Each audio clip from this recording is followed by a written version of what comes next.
Welcome to the Slop Farm. Enjoy the video.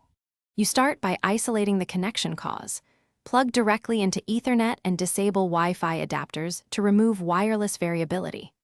Once done, restart the modem, router, and your PC to clear transient router buffers and DHCP hiccups. While the hardware reboots, close bandwidth hogs like Steam downloads, cloud sync, and video streaming so packets prioritize Cs2. This immediate pruning reduces jitter spikes and gives you a clean baseline for deeper tests and packet analysis in the next steps.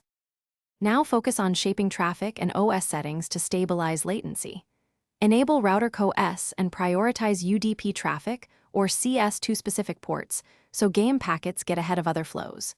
Next, switch to a reliable DNS and run ping and traceroute to spot routing jitter. Choose the path with consistent RTT.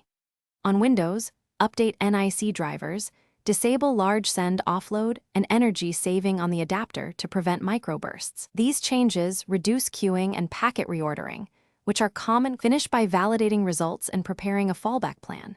Use CS2 net graph and external ping tests to watch jitter, choke, and loss while playing. Note patterns and timestamps. If jitter remains, test an alternate route.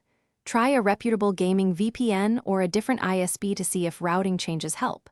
If alternate paths reduce jitter, share packet captures and timestamps with your ISP so they can trace drops or buffer bloat. If nothing helps, document findings and escalate with your provider or hardware vendor. Thanks for watching. Consider subscribing if we helped you today.